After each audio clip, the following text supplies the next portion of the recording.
Who were the top 5 SMG players in Call of Duty Vanguard? Before we get into the top 5, we're gonna do the honorable mentions. And there was 2 players that I really wanted to sneak into the top 5. Now they obviously weren't gonna be number 1, number 2, but I really thought that they had their moments. They had enough moments where they definitely could have been there. And those 2 players are gonna be Envoy, Los Angeles Thieves Envoy, as well as Atlanta FaZe's OAKBOYZ.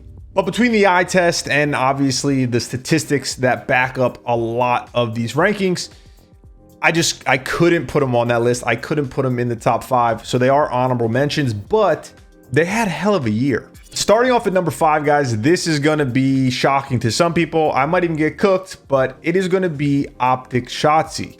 Now look, I had Shotzzy as one of the best players, if not the best player, not even just in SMG, the best player in Vanguard early on. I mean, I think from like Major 1 relatively to around the Major 3 area, I had Shotzzy as the best player in the game. The only issue was he fell off pretty hard compared to the beginning of the year. Now, obviously, if you take out the weight of the end of the year, right, the importance of those last couple of events, and you just say, you know, none of that matters, you just look at it by event basis, maybe I would have Shotzzy higher on the list. Definitely not 5th, but the thing is you can't do that, because no matter what, big time players perform on the biggest stages, when the most money's on the line, when the pressure's at its highest, etc., etc. And to be honest, compared to the rest of these guys on the list, Shotzzy just didn't perform. And I'm not saying he was absolutely horrible by any means, but he just wasn't really playing up to the Shotzzy level that he was earlier in the year. And honestly, just to throw some stats out there, he ended with a, I mean, hell of a year overall statistically. He was the 4th highest SMG when it comes to overall KD, the 4th highest in hardpoint kills per 10 minutes. Shotzzy was the 4th highest overall KD for all SMGs, also coming in number 4 for hardpoint kills per map, also number 4 for hardpoint KD, number 3 for hardpoint damage per map, and then S&D was his strong suit. He literally went number 1 in kills per map, number 1 in KD, and number 2 in first blood percentage. And his control was his weak game mode out of the 3, where he ranked at number 9 in kills, number 10 in KD, and number 8 in total damage per map. But like I said, and especially because some of these other guys, when I read off their stats like I did with Shotzzy, you're going to say, well, how could you possibly have him under them? It's simple. I said it already in this video, but I will say one more time. And I don't mean this disrespectfully, but he just fell off in the later half of the year. I mean, it's obvious. But I'm not harping on Shotzzy. He's still one of the best players in the game, still one of the best Call of Duty players, still one of the best FPS players. But if he wasn't as good, or if he wasn't doing as good as he was earlier in the year, it would have been hard for me to put him in the top 5, if we're being honest. And then coming in at number 4 is going to be Atlanta FaZe's Simp. Now, Simp, this is a very low ranking for someone like him, okay? He was arguably the greatest player in Black Ops 4. It was either him or Octane, honestly. And, you know, Simp only played for half the year. And then you have Modern Warfare, where Simp was arguably top 2 player in that game. You have Cold War, where Simp was arguably top 2 player in that game. So he's had like this run where not only being like a top 2 player, but being like the best SMG player, top 2 SMG player. So to have him at 4 for me was a little weird.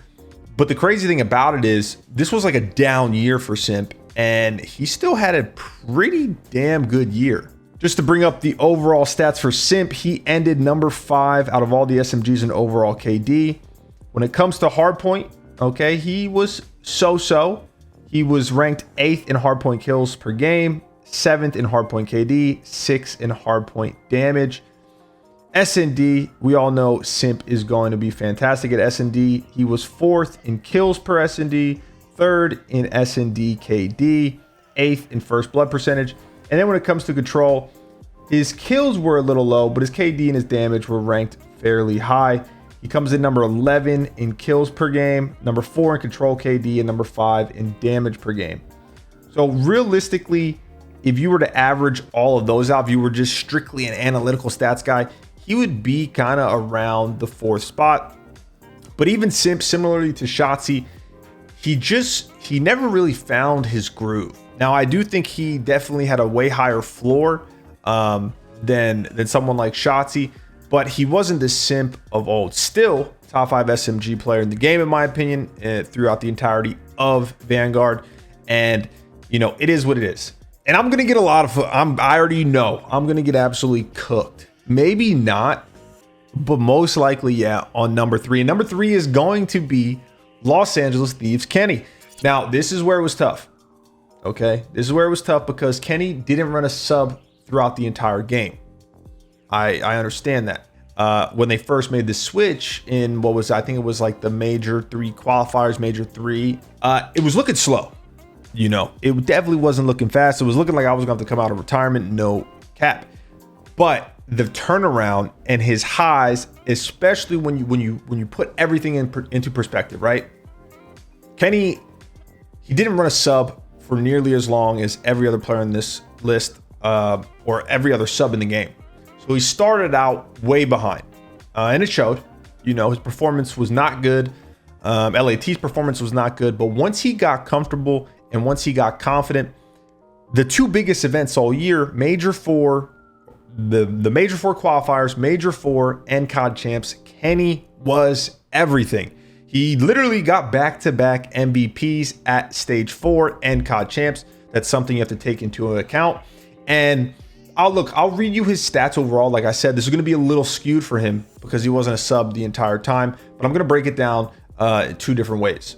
Kenny ranks number 8 out of all the SMGs in overall KD. In hardpoint, he comes in at 9 for both kills per map and KD, and number 8 for hardpoint damage.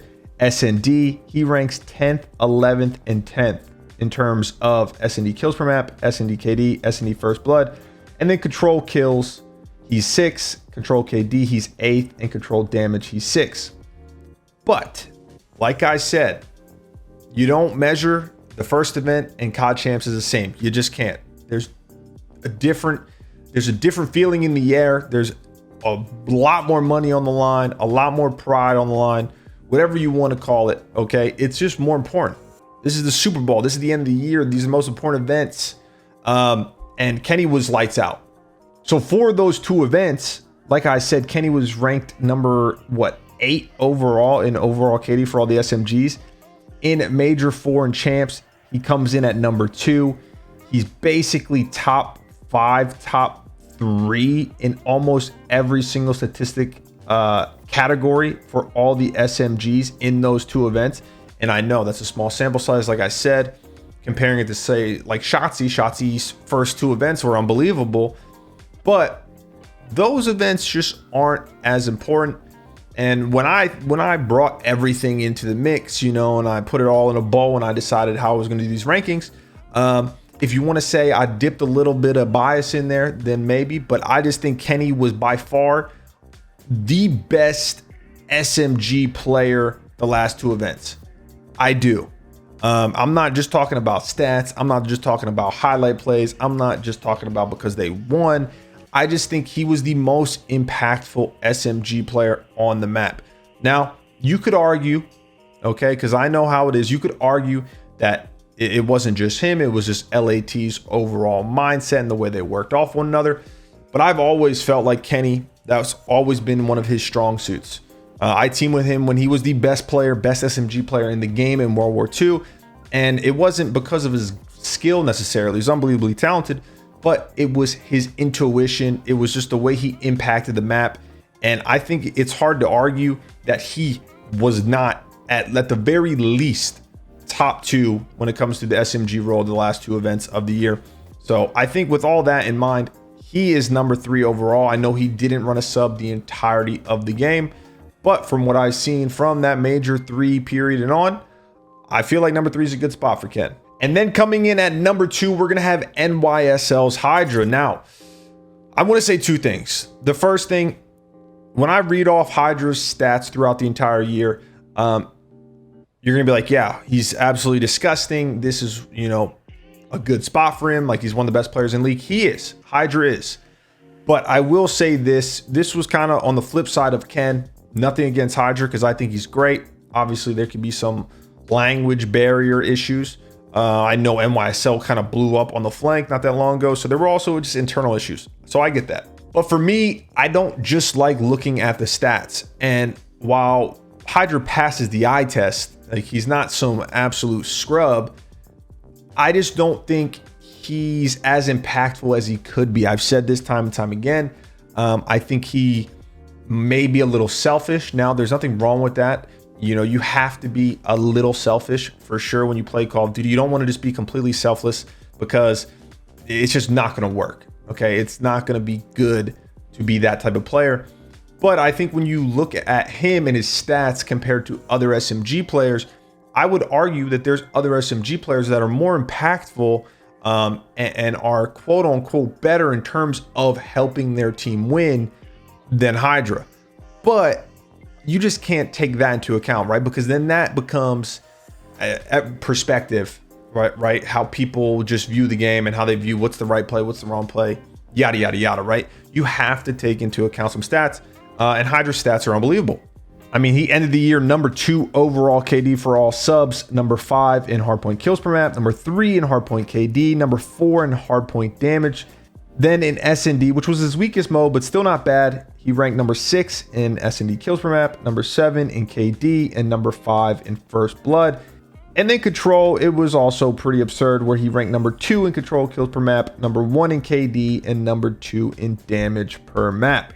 So his stats basically was an absolute respawn phenom. His S&D was not bad. It was, you know, average. It was around the top 5.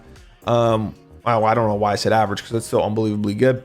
So I think it's hard to argue that he wasn't at the very least a top 3 SMG unless you really just don't like Hydra.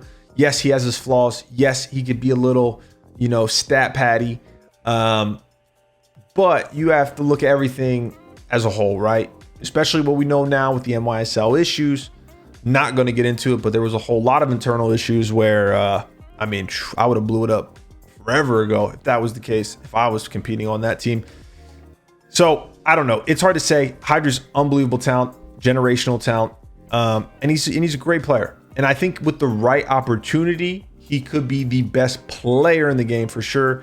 So I think when you look at him throughout the entire year of Vanguard, top 2, we'll give it to him because he had a hell of a year. And then coming in at number 1, it's going to be Seattle Surge's Pred. And look, Pred was everything.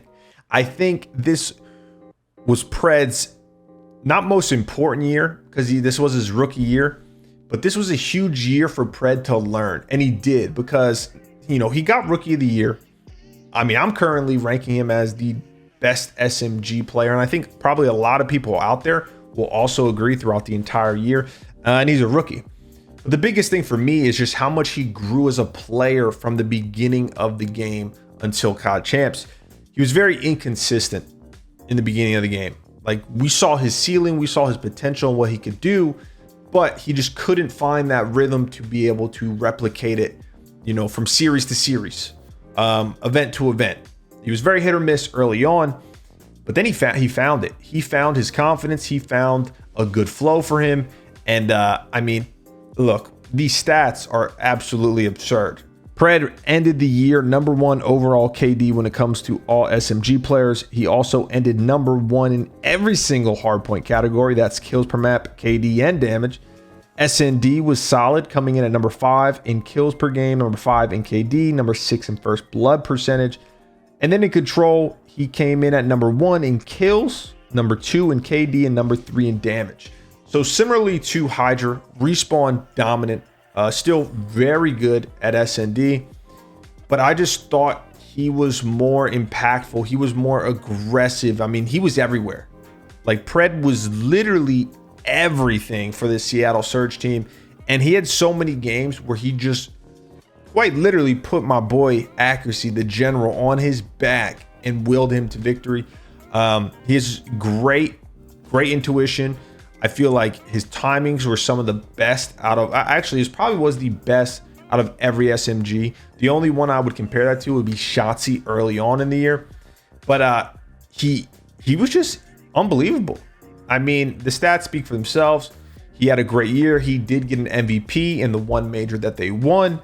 But he just constantly kept improving, and he was undeniable. I was gonna say unbelievable again, but I've been saying that's got to be like the 6th or 7th or 8th time I've said it in this video. He was arguably the best SMG player at Champs. It was a hell of a year for him, a great learning year. He seems like he's a great teammate, and you know, he's gonna be able to figure it out and have a nice long career in Call of Duty, or as long as he wants to compete. So he is going to be #1 in my books throughout the entirety of the year, especially weighing the later events, you know, higher than the kickoff and the kickoff classic and Major 1 and Major 2, yada, yada, yada, whatever. Those are the top 5 though, guys. As always, I appreciate the love. I'm going to see y'all when I see y'all.